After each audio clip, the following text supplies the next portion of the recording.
Hello everyone, this is Wrestling Watcher, a YouTube channel. It's about watching professional wrestling. So, Stephanie Vaquer and Io Sky will determine the next Women's World Champion at WrestlePalooza in a couple weeks. It will be for the Raw Women's Championship that Naomi recently vacated due to the blessing of having a child. Now, this is an interesting matchup. Io Sky is over. Alright, she's over with that crowd. You know, she's been sort of partnering, developing a friendship with Rhea Ripley. And they're probably going to be feuding, if I had to guess, with Asuka and Kairi Sane. And I think that's going to be the story they go with. But I also think she should probably win this match, which makes it a difficult match to predict. Here's why. Stephanie Vaquer will be a huge star. She's a big star now. Her moves are over. The Devil's Kiss and her finisher, the SVB, the Stephanie Vaquer backbreaker. They're both over, right? Great character. She has a great wrestling character. She's over with the fans. But I don't think it's time to put the Women's World Championship on her. I think that's something you develop. I think you build her up more. I think her first world title win should come at a WrestleMania, preferably next year. But it's also logical for Io Sky to lose this match via interference from Asuka and or Kairi Sane or both, and to have Rhea Ripley come help her.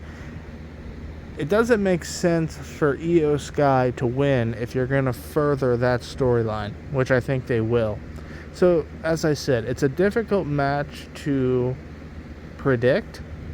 Now look, maybe you use this opportunity to put the title on Vaquer and just launch her now. Maybe you don't wait till WrestleMania. You know, it's interesting. I was listening to Solomonster recently, and he suggested the idea of Becky Lynch versus Stephanie Vaquer, where Vaquer would challenge Lynch for the Women's Intercontinental Championship, ultimately coming up short, but having a great performance, great match to build her up and make her look like a bigger star. But that's not going to happen, I don't think. At least not for a while. You're going to have Becky Lynch and AJ Lee, and you're going to have that whole situation with Punk and Rollins and the mixed tag team match, and you're going to have that storyline play out for a while. So this really is a hard match to predict. Because on one hand, maybe you want to wait to give it to Vaquer and, you know, give Io Sky another run. But at the same time, if she's going to be in a tag team storyline of her own with Rhea Ripley against Kairi Sane and Asuka, then, you know, maybe you don't want the Women's World Championship there. But if you give it to Vaquer, maybe it's not quite the right time, but you do launch another star. I'm not saying she wouldn't be launched. It's just one of those things where, I mean, a lot of times WWE likes to, when they launch someone who they think is going to be a huge star for them, they give them that first big title win at a WrestleMania, right? That just seems to be a tradition.